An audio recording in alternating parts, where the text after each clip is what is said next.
clean. Clean all items, nice and neat.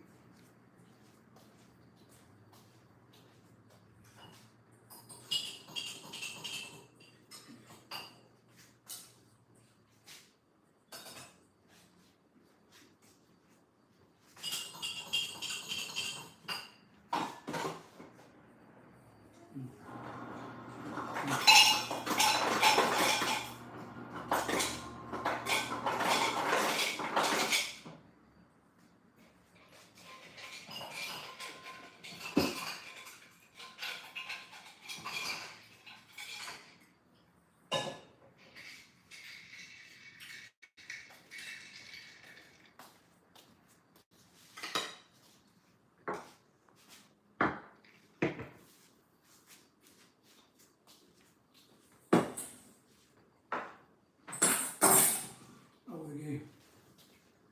Okay.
Curious now. Hi, I'm just trying to make sense of all this data.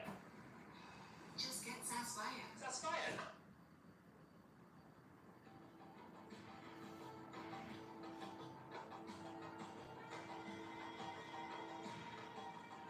Welcome to the Barren Global. The hunter becomes the hunted. Over the past month, Iranian proxy groups have been experiencing a major nightmare. Following the deaths of top Hamas leaders and the loss of key Hezbollah commanders, tensions in the region have not diminished in the slightest. On the contrary, the IDF, which has opened the hunting season, continues to carry out strategic raids continuously. Following the emergence of intelligence that Hezbollah's anticipated retaliation might be accelerated, the organisation has increased its internal preparations. Strangely, the group has expedited its shipments before the war. This means that continuous shipments are being made from Syria to Lebanon before a potential conflict. Nasrallah, who believes that his speeches will put Israel in a difficult position and even make the Netanyahu administration regret it, has great confidence in his fighters. However, there is a significant problem. The group is still working hard to replenish its stock. Hey, everyone's asking you what you're eating today. The latest arms shipment, which the organisation indicated could be involved in the war, What are you eating, Dan? was raided. The arms shipment near Lebanon's border with I have a burger, Syria sandwich, vegetarian burger, heading towards the and Bekaa salad. where Hezbollah's most But significant best facility is avocado. located, was destroyed in an airstrike. Immediately following this attack, the Homemade organisation faced another cucumber pickle. Lebanese media You can look here, the camera's here. reported Who made the pickle? from the Israeli border. How did you make it? I did. Subsequent reports indicated that this latest attack How did was you the make it? deepest Israeli strike in Lebanon during the ongoing conflicts in the region. In the rural area of Homs, Syria, an airbase secretly used by Iran for air shipments was also hit by explosions. Looks Initial good, reports Dad. indicate that powerful How's your food? explosions occurred in the Very good, very warehouses good. of the attacked airport. This base, which was a crucial point for Hezbollah and Iran-backed groups in Syria to supply thus targeted. Open intelligence sources have noted that the airport was used by Iran, with regular flights to the region providing weapons to local groups, although these sources remain unverified. Contrary to unverified information, the attack has revealed that substantial weapon stockpiles were indeed stored at the airport, as evidenced by the powerful explosions in the warehouses. Multiple reports suggest that the airport's control and operation are managed by the Iranian Revolutionary Guards, and that the airbase was attacked during a shipment as a result. This airport in Syria, not far from the Lebanese border, has been targeted by Israeli air forces due to Hezbollah's use of it to smuggle Iranian weapons into Lebanon. Additionally, before the attack on this airport, the Al-Dabar headquarters, allegedly occupied by the Iranian Revolutionary Guards, was also heavily targeted. As a result of the successive airstrikes, the headquarters has become completely unusable. Previously targeted bases were also used by Iran-backed groups to supply weapons to Lebanon. The recent Dad, attack did you try the burger during yet? a period of heightened tensions Yeah. and So how's it accelerated taste? preparations by Hezbollah Huh? for a Very major good. assault may have postponed the expected date of the group's counterattack. Therefore, Hezbollah has been hit by okay. another critical attack before they could strike. Thus, he who goes hunting gets hunted. Iranian Revolutionary Guards supporting news sources have indicated that the upcoming attack on Israel will differ from the one carried out in April. Iranian sources, which continuously share information about the planned attack, have actually created a significant intelligence gap. These sources claim that the forthcoming attack will be different from Iran's Operation Promise of the Sadiq, conducted in April, suggesting that the attack will be highly staged and consist of a series of conflicts. They state that the attacks will last at least 3 days and made an unrealistic claim that the attack will be as successful as the one in April. Tehran's news channels have resumed recounting unrealistic and even unverified events to please their public. News sources attempting to satisfy their viewers with unverified news and information have exaggerated the situation significantly, even starting to post videos of ballistic missiles from military bases. Open intelligence sources have indicated that the upcoming counterattack will indeed be larger than the one in April.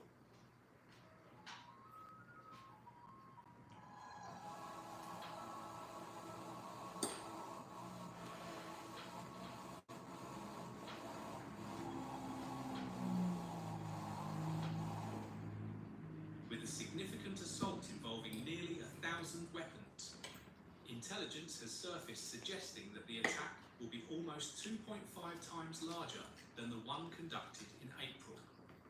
At this critical juncture, another important development has emerged. Bold claims about the exact timing of the attack have also come to light. As total war tensions engulf the Middle East, the world has begun to closely monitor developments in Tehran. While the global community anticipated that the main attack would commence during the night, it did not materialize. Instead, Hezbollah's sudden attacks increased regional tensions. During these developments, Western intelligence sources claim that Iran is preparing an attack scheduled to start on August 12th and end on August 13th. It is reported that this Iranian attack will be coordinated with Hezbollah in Lebanon. The choice of August 12th and 13th for the attack is quite significant. These dates coincide with a day of mourning and fasting for Jews. Tisha B'Av, which cannot fall on a Saturday, would be observed on Sunday in such cases. The reason for this day of mourning and fasting is that the Jewish temple in Jerusalem was destroyed on the 9th of Av in both 586 BCE and 70 CE, according to the Hebrew calendar, and various calamities have historically occurred on this day. In this context, intelligence sources indicate that the attack date was specifically chosen by Iranian Supreme Leader Khamenei. The Iranian side believes that an attack on these dates would impact public psychology. Finally, it is also expected that Iran's attack on this day would come as a surprise to Israel, which is on holiday. Furthermore, it is noted that Iran's main goal is to conduct a successful attack. reassert control in the region. Yeah, do you want more jalapeno? Forces and No. restore their confidence. Supreme leader Ali Khamenei's decision to pin a post targeting Israel to his profile at the end of 2023 has further heightened tensions. This move by Khamenei was interpreted as reinforcing the claim, widely circulated on social media, that an attack on Israel by Iran is imminent. Additionally, a statement from an Iranian television broadcast where the host said, "In the coming hours, the world will..."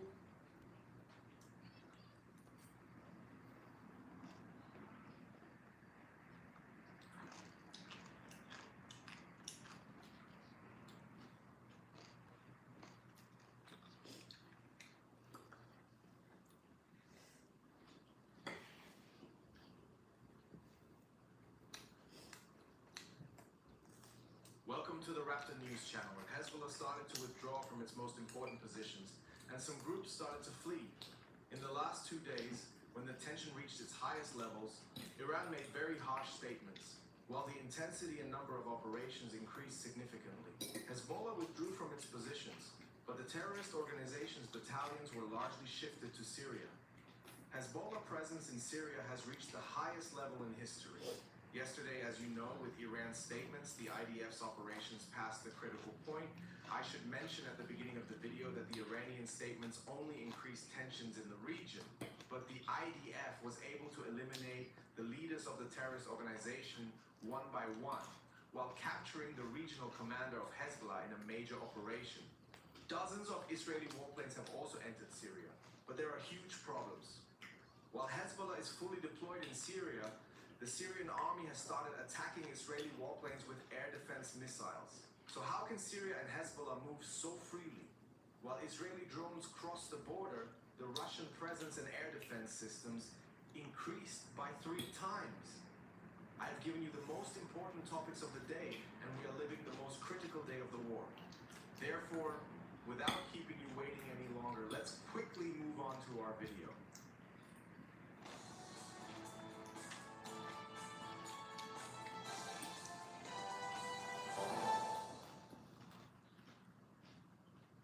First of all, we will turn our eyes to Lebanon.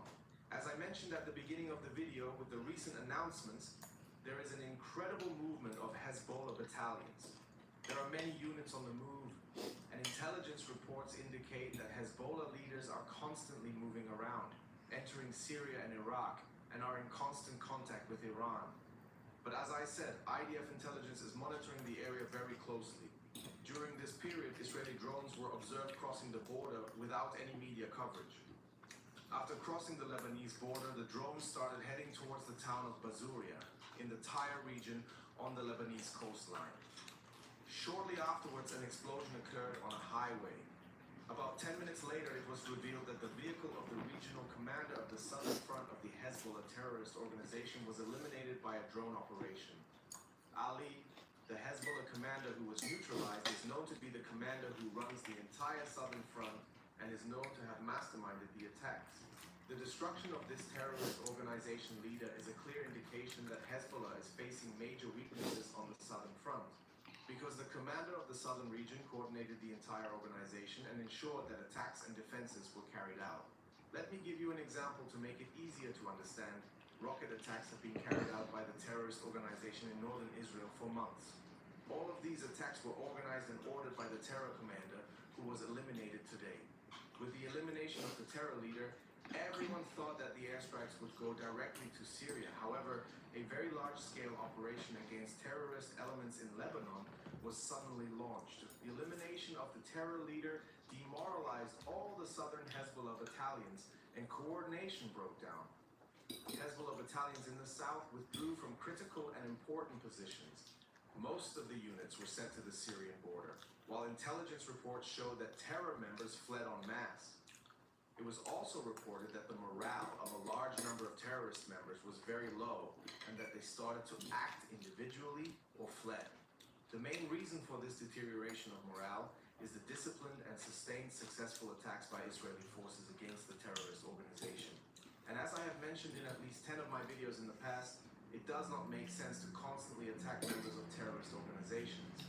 If the commanders and leaders of the organization are eliminated, the group will disintegrate. This saves the IDF both time and money. According to an IDF statement, Israeli warplanes today targeted several structures used by Hezbollah in Ter Harfa and Kafr Kila in southern Lebanon.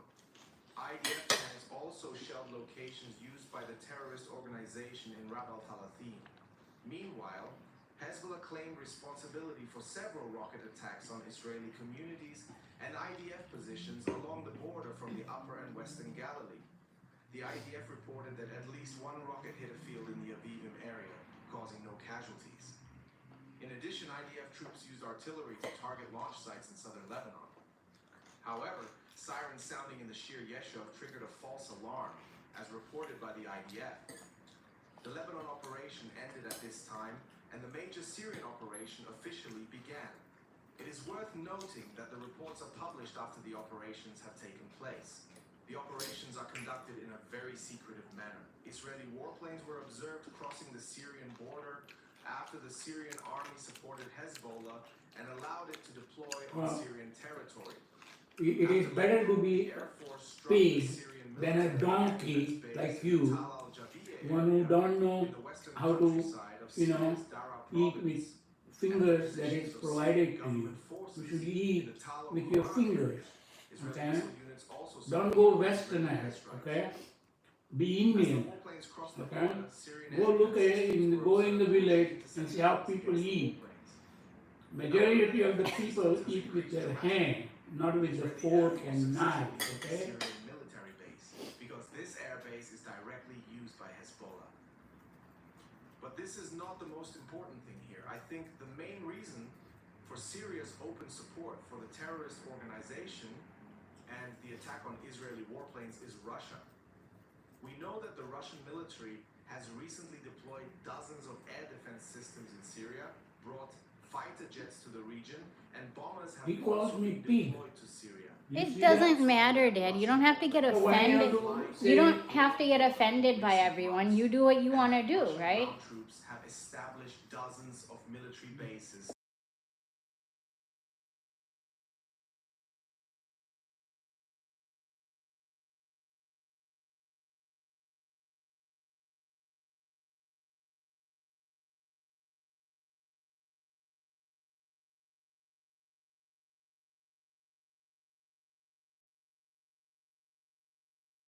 And Hezbollah.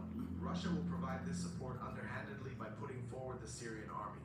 I don't want people to use wrong language when they chat. Otherwise, they don't have to chat. They don't have to come. No transit or shipment can Be take nice. place in Syria without Russia's knowledge. Therefore, we see that Russia is one of the countries that openly supports the deployment of the terrorist organization in Syria. As we come to the end of the video, I want you to remember that one of Russia's biggest allies is Iran. We know that Iran supported Russia during the war in Ukraine. Russia will also give Iran a lot of support in this process, but it will do it secretly. As you can see, the tension on the borderline is quite high. We have come to the end of another analysis. Before we end our video, I would like to give you a short reminder. I would also like you to express your thoughts about... Dad, you want any jalapenos? No.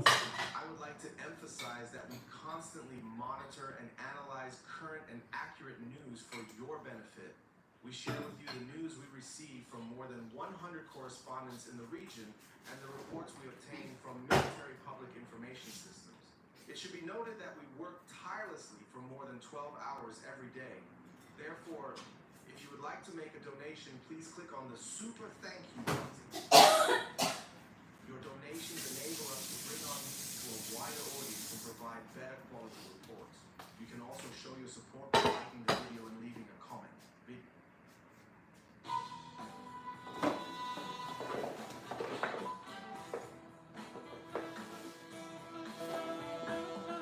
What are you writing now? Science, this science and that way of thinking is unsafe.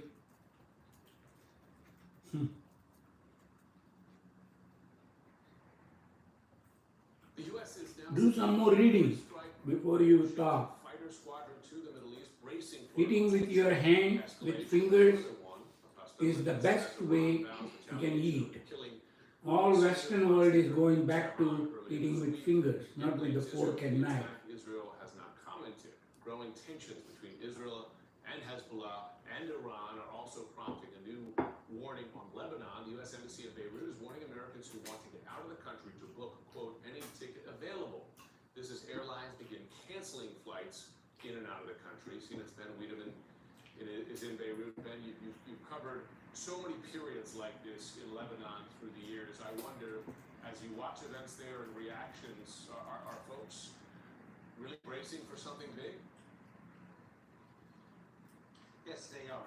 People are very worried that even though over the last 10 months we've had periods of high tension, followed by Best clean periods plate, of calm, clean salad bowl. worse than anything before. Now, the U.S. Embassy, in addition to telling people just book any ticket, you can. They warned that evacuations for U.S. nationals in the event things get even worse could be very difficult. And back in 2006, when the airport was struck in Dad, you want ice cream? of the war by Israeli warplanes, the U.S. did manage to evacuate some of the U.S. nationals.